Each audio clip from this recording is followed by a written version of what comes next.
Hello, Brett Etheridge here, founder of Dominate the GRE, and in this video I'd like to share a few last-minute GRE tips with you. Now maybe your GRE is tomorrow, maybe it's in a few days, or maybe you've stumbled on this video and you're still a few weeks or even months away from taking your GRE. That's fine. I think what I'm going to share here will really help you, really empower you to really just kind of maximize your potential on test day. Now let me say that these tips are a little bit unorthodox, and what I mean by that is a lot of times when students are emailing me with questions about kind of some last minute tips, they're hoping I'm going to tell them things like, go study right triangles, or try to cram a bunch more vocabulary words into your head, or something along those lines. That's not what I'm going to be talking about here, and in fact, that's actually my very first point.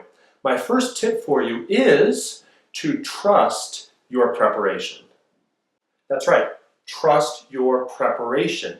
Now that might be a harsh thing to hear if you feel like you haven't actually prepared for the GRE the way that you know you probably should have, but especially for those of you who have taken my course, for example, or if you've studied a lot on your own, trust that preparation. Now is not the time for any more X's and O's. Your game plan should be set. You should have learned the content that you need. You should have all of the strategies kind of at your fingertips that you'll employ on test day. Your head should be full of a lot of vocabulary words, and now you're ready. So don't worry about spending the next 24, 48 hours trying to magically learn and cram all this stuff that you should have been doing over the past 2 months into these last 24 or 48 hours. It's just not going to work that way.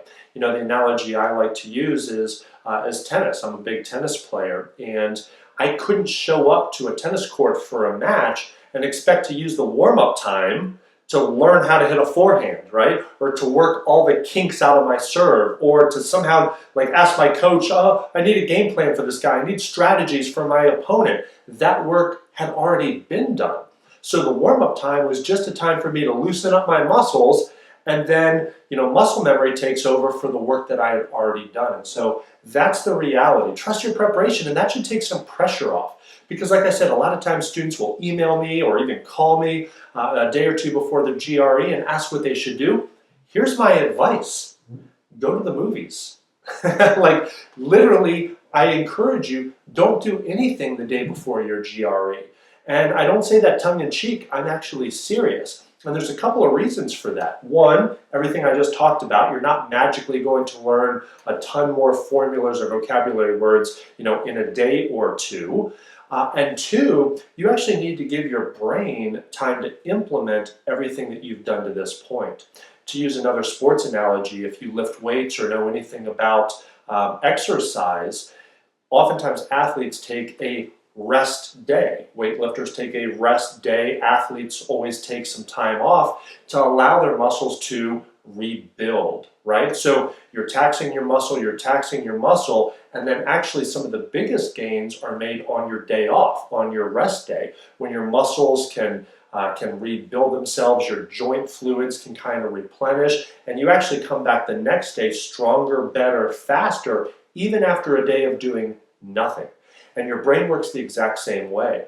You cram a bunch of information, you learn a bunch of stuff, you do some study sessions, and actually important things happen between your ears on a day off. Synapses have fired, connections are made, but when we sleep, your body, your brain actually makes those and solidifies those connections and those memories that you're now going to be able to pull from on test day. And that's just neuroscience. That's the reality of how things work. So you may actually be better served today, for example, if your GRE is tomorrow, or just the day before your GRE, you'll be better served not doing anything.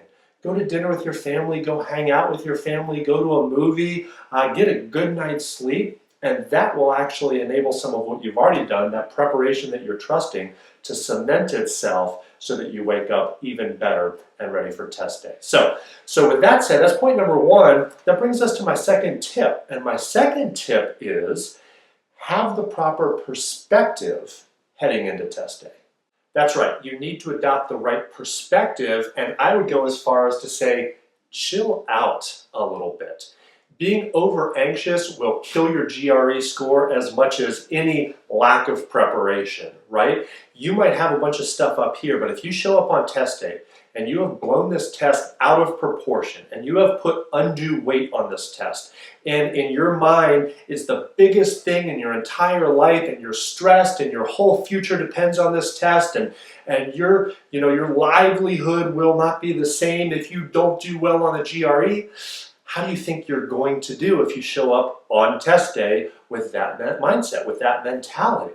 Not very well, right? You want to show up loose and relaxed and have the right perspective. You want a certain edge, right? It's okay to have some butterflies in your stomach, but you can't blow it out of perspective. And I think the best way to do that, oftentimes I do that myself, is just to kind of remind yourself of where you are in time and space. I mean, you may have seen a video clip like this. I often watch a video like this, kind of a zooming out to remind me of where I am, a small piece on one planet in the middle of the larger universe that seems to go on forever and ever and ever. And when you think about that, I believe in God, and I believe that God is in control, and that He has a plan for me and my life.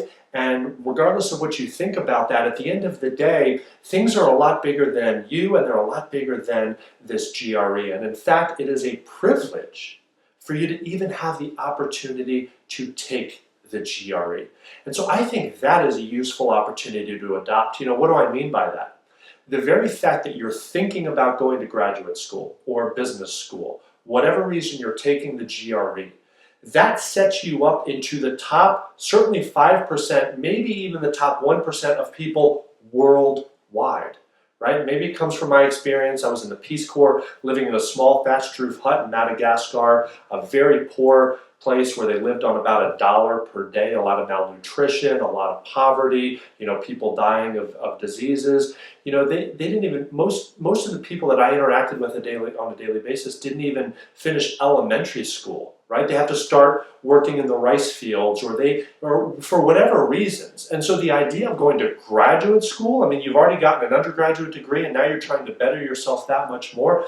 This is a privilege. This is an opportunity. This is something that people around the world would kill for. Literally, they would love to be in your shoes. And so I just encourage you with that thinking. Remember where you are on this planet, and certainly in the larger universe, and I hope that takes some pressure off. And I think if you view it as an opportunity and not so much as kind of a burden, or your whole life depends on the next 3 hours of time, you're just going to perform a whole lot better. And in fact, that brings us to point number 3. Tip number 3 is, on test day, be happy. That's right. Be happy. Now, this is one of those points that maybe you're thinking, man, this is a little bit unorthodox, right? So what does this have anything to do with, and what are you even talking about? Interestingly, I read a book recently called The Happiness Advantage by Sean Acker, I think the author's name is. Definitely worth the read.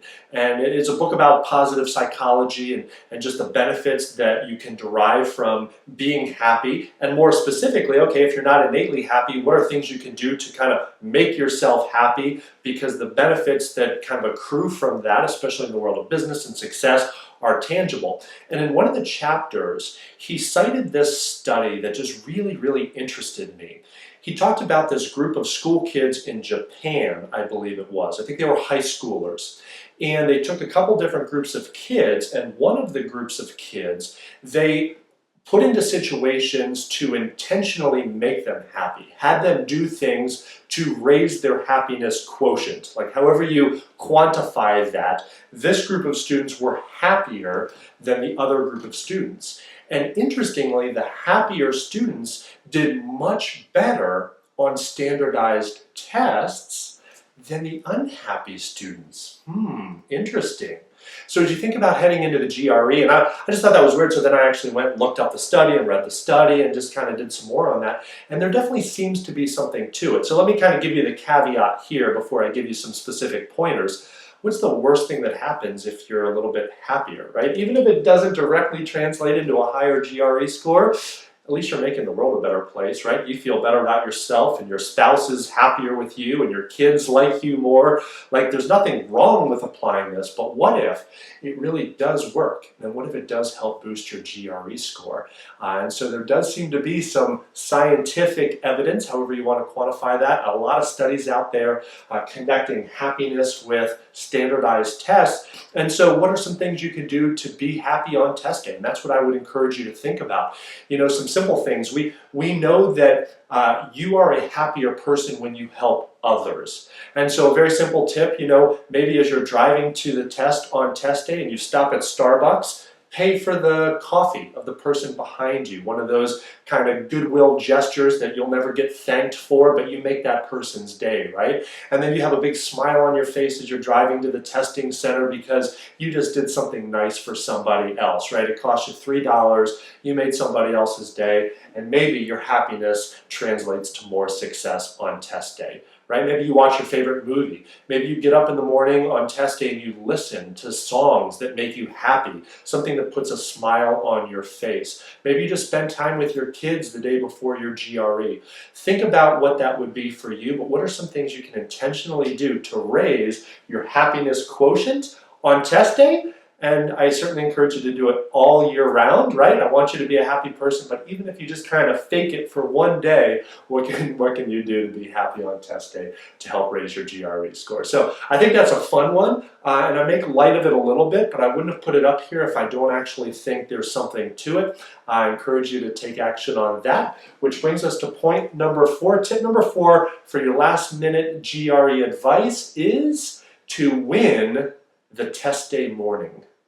Now, what do I mean by win the test day morning? That means there are a few things that you should actually do on test day to put yourself in the best position for success on the actual GRE. And there are 3 things that I want to mention. The first is a very simple exercise you can do first thing when you wake up on test day. And that is to do a very simple breathing exercise. Now, again, you might be thinking, oh, this is weird. Like, why is he talking about all this, like, psychology stuff? Because this stuff actually matters. When you wake up on test day, there's going to be a certain amount of anxiety. There's going to be a certain amount of stress. Your blood pressure might be up a little bit if you're at all concerned about how well you do on the GRE, which I'm sure you do, regardless, by the way, of your perspective and how chilled out you are. Physiologically, there are things that are going to be happening, and you want to bring your body into a calm state on test day morning. So very, very simply, I want you to take 10 deep belly breaths, right? And I'm sure you've probably heard coaching on this before. If not, the key is to breathe in through your nose deeply to where your stomach expands, not a big chest breath. You're breathing it in until your stomach expands. A very slow inhalation of about 7 seconds, right? And then I want you to hold it for about 3 seconds, and then I want you to slowly release it for about 5 seconds, right? And so that's kind of the tempo of what I want you to do, and I simply want you to do that 10 times. And it's a good thing to do in the morning. It's going to put you, it's not going to take very long. You can do the 10 breaths in about a minute or maybe 2 minutes. You're going to feel great, and then go hop in the shower and get ready for your day. But the other thing you can do is you can actually apply that during the test. I hosted an anxiety expert recently for a webinar, and one of the things she talked about was if you actually start to get stressed or anxious during a standardized test, like maybe a question pops up on the screen that you're not quite sure exactly how to handle, doing 3 deep breaths, deep belly breaths in the moment, instantaneously kind of resets your body. It calms you. It helps deal with the anxiety. You might be thinking, yeah, but isn't that going to waste time? Yes, but you sitting there freaking out and not getting the right answer anyway isn't going to help you any more than taking like 15 seconds, centering yourself, taking those deep breaths. So deep breathing is a great thing to do, certainly the morning of, but it's also something to file away if you start to get anxious on the actual test. So that's kind of point number 1. Point number 2 is dress for success. Dress for success. I want you to dress up for the GRE. Maybe even wear a suit, but certainly wear business casual, something nice because we also know, kind of going back to the whole world of positive psychology, that how we feel about ourselves projects to how we perform. Why do you think lawyers and top businessmen and people of influence wear nice clothes? Because it projects and it helps us think about how we feel about ourselves as well. And so the student that rolls into the GRE, kind of dragged themselves out of bed, drank some coffee, and they're in shorts and a t-shirt or like sweatpants or whatever, if that's your mindset and your mentality going into the test, that will carry over and translate. You get up, you do some deep breathing, you put on a nice outfit, maybe even a coat and a tie, whatever, you have a nice breakfast, you go to the testing center, you feel good, you look good, you will perform better. That's just a reality. I remember in college, my buddies would make fun of me because I would actually show up to tests looking good. I didn't wear an actual suit and tie, but I would dress up for tests, whereas all my buddies would like drag themselves to class to take their test. And I did pretty well. Was it because I dressed up? I don't know, but I always felt sharp, I felt ready, I felt good and ready for the test, and I encourage you to do that. And then point number 3 is have a good breakfast. Eat lots of protein so that you feel full, and have plenty of carbs, because the other thing that's important is you want to keep your blood sugar up during the test. One of the things that will translate to doing well on the GRE is you need to make sure that you have the fuel to pull from, the mental fuel as well, which is what? Sugar. Your brain works on sugar. So your blood sugar levels during the GRE are important, and it starts with a good breakfast. So don't skimp, don't just get a little muffin with your coffee on the way to Starbucks and you're going to buy the Starbucks for the guy behind you, but literally a good wholesome breakfast, some protein, maybe some eggs, some carbs, some toast, whatever, peanut butter and jelly, whatever it's going to be that will fuel you, and have some snacks, sip some Gatorade throughout the test, have a protein bar that you can kind of munch on during your breaks, because you want to keep your blood sugar up for the full 3 hours of the exam. Sometimes when people start dragging at the end of the GRE, they're doing well, they're doing well, they're doing well, and then they kind of fall off a cliff, and all of a sudden they don't finish as strong as they would want to get those final few points and have a strong finish on test day.